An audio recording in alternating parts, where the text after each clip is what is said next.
सुनहरी मछली। एक दिन समुंदर से एक मछली तीरते तीरते तालाब आ गई। वो बहुत अनोखी थी। तालाब की मछलियाँ उसे गौर से देखने लगी।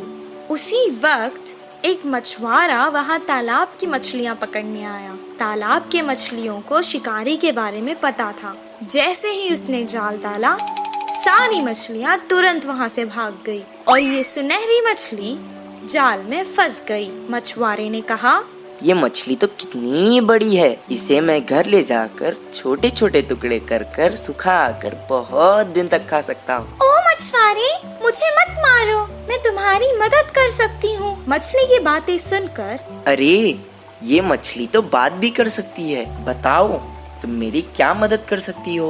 अभी तो मैं तुम्हें तालाब से निकालकर घर ले जाता हूँ, वरना तो तुम मेरे हाथ से निकल जाओगी। वो मछली को पकड़कर घर को जाने लगा। वो घर पहुँच गया। वो कहने लगा, ए मछली, तुमने तो कहा था कि तुम मेरी मदद करोगी। मुझे बहुत भूख लग रही है, करो मेरी मदद अब। तभी अचानक उसके आगे बहुत सारा खाना प्रकट हुआ। वाह वाह, इतना सारा खाना!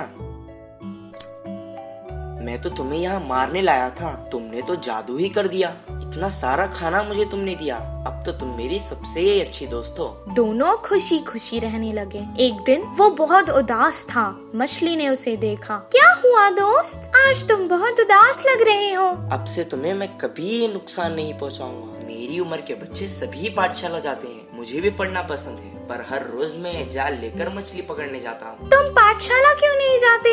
मुझे पढ़ना पसंद है, पर मुझे कुछ याद नहीं रहता, इसीलिए मछली पकड़ने के काम पर लगा दिया। मैं तुम्हें एक उपाय बताऊं? मुझे तुम अपने कान तक ले जाओ। मैं तुम्हें एक मंत्र बताऊंगी, उसे पढ़ने से तुम्हें सब कुछ याद रहेगा और तुम अपनी कक्षा में सबसे अव्वल आओगे। तुम्हारी सब प्रशंसा करेंगे। अच्छा, बताओ। मछली ने उसके कान में एक मंत्र बताया। उसके बाद से जैसे उसने कहा था वैसे ही हुआ। मछली दोस्त, मैं बहुत खुश हूँ। अब मुझे तालाब की बहुत याद आ रही है। चलो हम दोनों तालाब चलते हैं। वो दोनों तालाब के पास चले गए। मछली ने उसे अपने ऊपर बैठा लिया और बहुत जल्दी जल्दी तैरने लगी।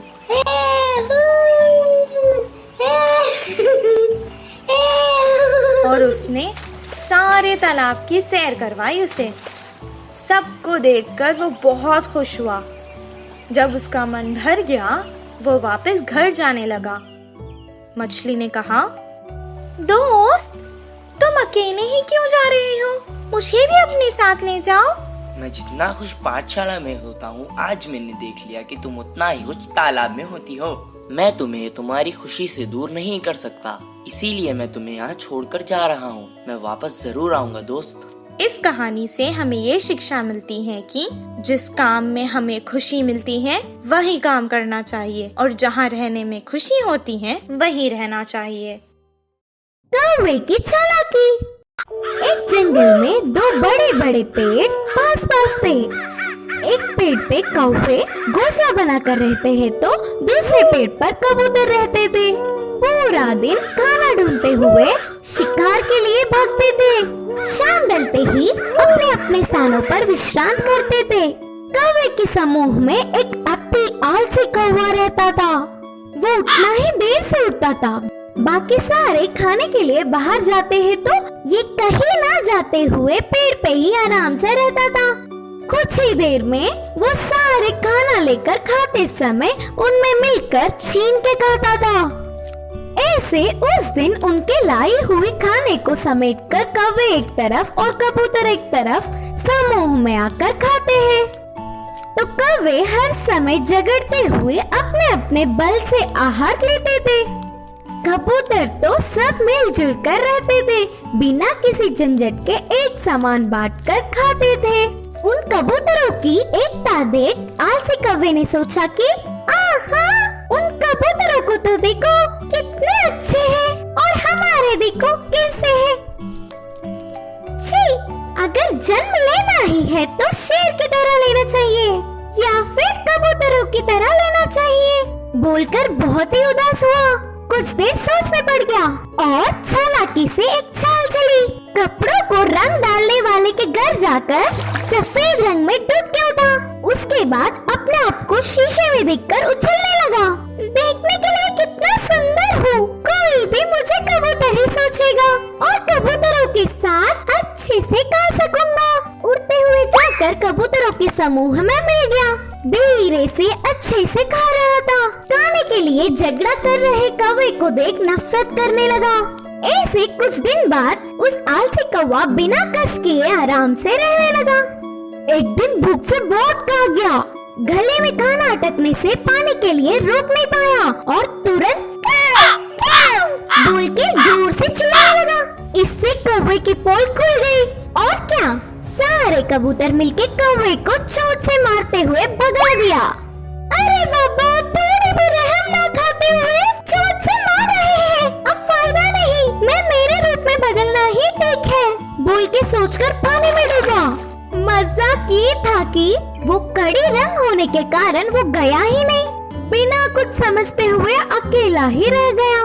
अब देख देख के भूख ना सह पाते हुए आखिर में कौवे के खाना खाकर उनके समूह के पास चिल्लाते हुए आया। वो कोई अजनबी पक्षी है समझकर सारे कौवे एक होकर उसे भगा दिया। उस आलसी कौवे की चाल विफल होकर उसके लोग भी आने नहीं देने से आखिर में अकेला रह गया। इस कहानी की नीति है कि बाजू वालों के लिए भागने से अच्छा हमारे लोगों से खुश रहे।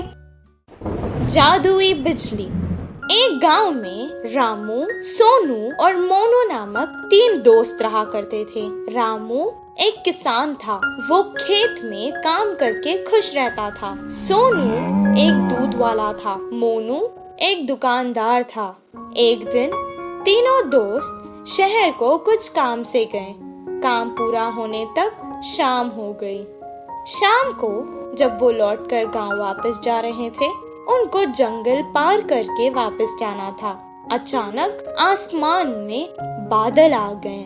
कुछ देर तीनों दोस्त एक दूसरे से मशवरा करने लगे, फिर आगे चलते रहे। अचानक बादलों में बिजलियां कड़कना शुरू हो गई। वो डर गए। सोनू ने कहा, बाप रे, बिजली को देख रहे हो? लगता है आज तो हम जंगल में ही फंस जाएंगे। हाँ हाँ, सही कहा तुमने। आज तो ऐसे ही लगता है। बहुत रात हो चुकी है, अब हमें आगे नहीं जाना चाहिए। हम जंगल के बीचों बीच है। अब अगर हम आगे जाएंगे तो भी खतरा है, पीछे जाएंगे तो भी खतरा है। इससे बेहतर है हम आगे चले जाएं। इतना कहकर वो बैलगाड़ी आगे चलाने लगा। थोड़ी दूर जाते ही जोरों की बारिश शुरू हो गई। जंगल में बहुत ज्यादा अंधेरा था और ऊपर से तेज बारिश और बिजलियां कड़क रही थी। ये सब देखकर वो डरने लगे। अचानक उनकी बैलगाड़ी के सामने एक बड़ा सा पत्थर आ गिरा। तीनों बैलगाड़ी से उतर गए और एक पेड़ के नीचे रुक गए। मैंने तो पहले ही कहा था वापस चले जाएंगे। सब देखो क्या हो गया।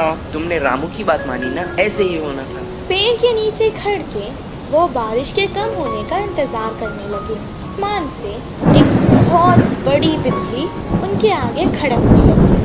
जंगल में बहुत ज्यादा अंधेरा था और ऊपर से तेज बारिश और बिजलियां भी कड़क रही थी। ये सब देखकर वो डरने लगे।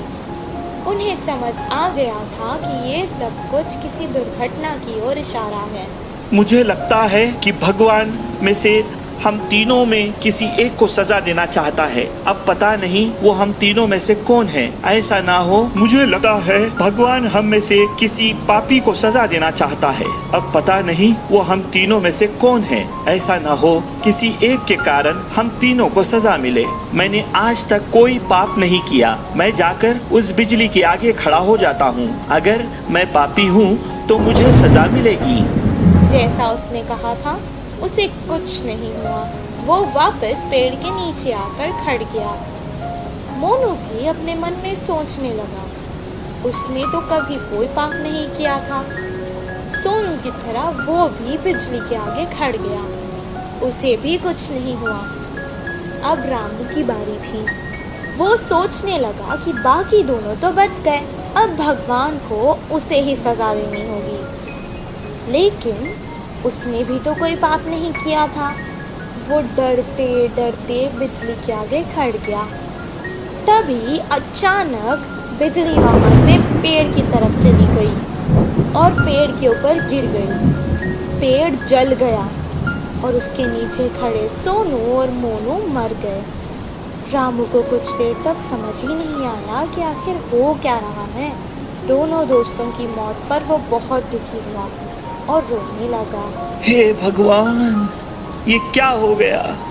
अगर अब मैं इन दोनों के बिना गांव जाऊंगा तो गांव के लोग मुझे ही इनका मौत का जिम्मेदार समझेंगे और मेरी बहुत बेइज्जती होगी। इससे बेहतर है मैं यहीं अपने दोस्तों के साथ मर जाता हूँ। रामू बहुत देर तक रोने लगा और रोते रोते वो भी मर गया। और अचानक एक देवी आकाश से प्रकट हुई और वो रामू की अच्छाई से बहुत खुश हुई, इसलिए उसने तीनों को जीवित कर दिया। रामू, तुम बहुत अच्छे हो इंसान। रामू, तुम बहुत अच्छे इंसान हो।